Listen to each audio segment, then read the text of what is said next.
Hey, what's up, Gator Nation? Zach Albaverdi coming to you live from SEC Media Days following Florida's trip to Nashville. It was the second one for Billy Napier as he heads into year two. He brought a trio of players from this year's team, Ricky Pearsall, Kingsley Aguakin, and Jason Marshall on this trip. We got to hear from all three guys as well as Billy, who took a lot of questions about, the starters that he has to replace on both sides of the ball, specifically at the quarterback position.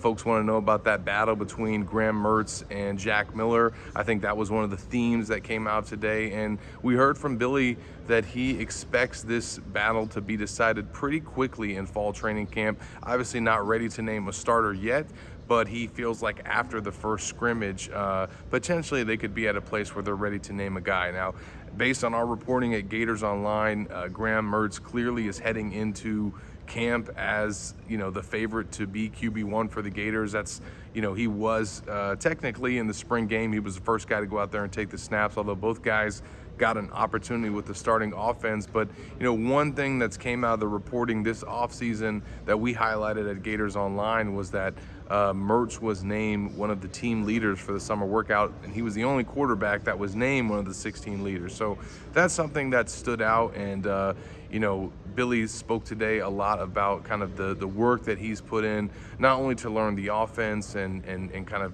familiarize himself with this system, but also build a rapport with his teammates and become one of those leaders kind of in short order. So this is still a job that Graham has to win, but heading into camp, it's pretty clear that I think that it's his to lose. Now, there's still some spots to be determined on the offensive side as well. The Gators lose, two other receivers. Ricky Pearsall is the only returning starter at that position, although he revealed today that, after starting in the slot in 2022, he is going to be playing some outside receiver this year. He actually lined up there pretty exclusively in the spring game, and he told us today that was by design, something that the coaches approached him with this offseason about adding that to his game, being able to play more than just the slot, and that's something that we're going to see more from him this year. He still will line up in the slot and do damage there, but I think one thing that he wants to do is not have to ever come off the field. And then I think from a defensive standpoint, they're not going to be able to know exactly where he's going to line up on every offensive snap. So that's potentially going to be beneficial. Another thing that we learned from Ricky Pearsall today is that he is going to indeed be the Gators punt returner for 2023. That was a question mark, I think, coming into this year after they lost Xavier Henderson, who was one of those starting wide receivers, also handled punt return duties last year. He has since moved on to Cincinnati, and Ricky Pearsall says that is now his job.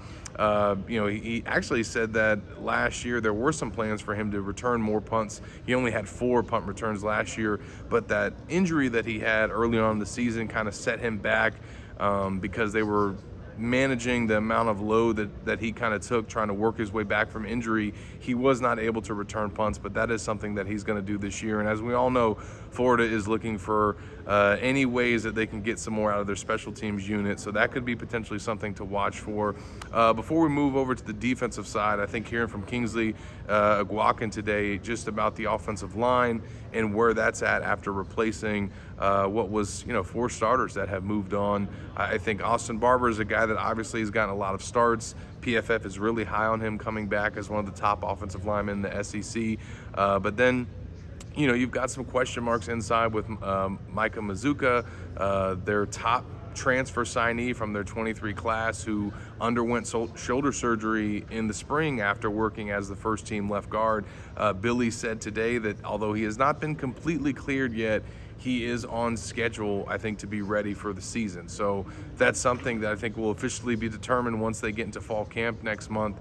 But on the injury front, I think a lot of positive updates. He basically said Derek Wingo's good to go, Devin Moore is good to go.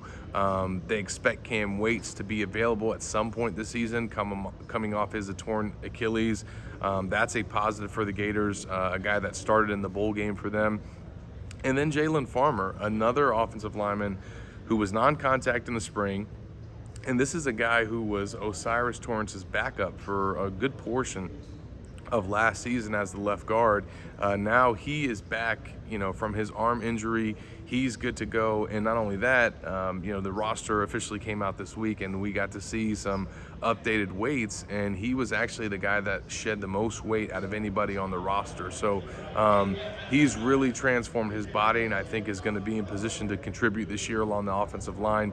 And then defensively, I think it starts with Austin Armstrong, the new defensive coordinator. I got to visit over there earlier today with Dallas Turner, the Alabama linebacker. And although he only spent a short amount of time with Austin in Tuscaloosa when he was the linebackers coach, he made a pretty strong impression on Alabama star linebacker. And, he said he was a guy that he could open up to, being a younger coach. He really enjoyed the time that he spent around him, called him a very good person, and then said defensively, he expects him to be able to, be a good defensive coordinator for the Gators and kind of be a good fit for them. So that was something that I was interested to get Dallas's perspective. He actually was a lot more complimentary of Austin than I expected him to be, because they only spent about, I think, less than a month together. So, and then asking Billy about Austin, I think that he feels like the time that he spent with him, 2 previous stints at Louisiana, has helped make this a seamless transition.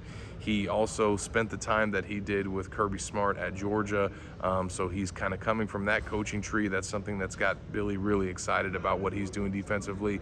And then the other thing that he harped on that side of the ball was how every single other coach outside of Austin was a first-year coach on his staff last year. They had never, on the defensive side, they had never been, worked for him and worked in that system outside of Patrick Toney. So now Patrick's gone, Austin steps in, having learned that system under Toney at Louisiana.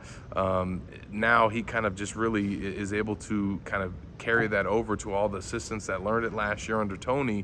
And that's something that Billy feels has really helped the defensive side of the ball, because all those guys that are teaching it at those various positions know it much better than they did in 2022. And I think the last takeaway that I really took from Billy today was kind of how he opened his first interview with us, and then he talked about a lot on the main stage, was just how the mid-year enrollees, specifically the transfers, have impacted the roster. The amount of experience that they've added. I think it was 123 starts in college from the transfers that they got, over 10,000 snaps. And then another interesting stat that he threw out was, usually you bring in a good portion of your freshman class in the summer. Well, Florida did most of that in January. They only added 4 guys from the high school ranks, from the summer. So because of that, 97% of their roster right now has been on campus since January, going through spring ball, going through the off-season program, going through the regimen workouts, and that is an advantage that Billy feels like is going to show up on the field next year. So I think that he and his players know that they're being counted out this year. There's not a lot of expectations for Florida. Maybe they like that. I know that Jason's Marshall spoke with J.D. Piquel at On 3 and talked about how they got a chip on their shoulder and they're ready to shock the world. So we'll find out this year. I don't think that Florida's going to be picked very high by the media, but we'll find out pretty early in the season, I think, what they're made of with that road trip to Utah and then some of those conference games early in the year against Tennessee and Kentucky. So it's been fun being able to come to this SEC Media Days trip for Nashville. I'll take any excuse I can to come here. So it's been fun seeing what Florida had to say today and covering this team as we get ready for fall training camp. So if you haven't, make sure you catch up with all of the coverage from Nick and I at Gators Online. We had a bunch of stories from today. We've got more coming in the coming days, and then we'll be right around the corner. July 31st, the team reports for fall training camp, and we'll have a ton of coverage coming to you guys at Gators Online. So make sure you guys stay locked to that. Until next time, coming live from the swamp with Nick, I'll see you guys then.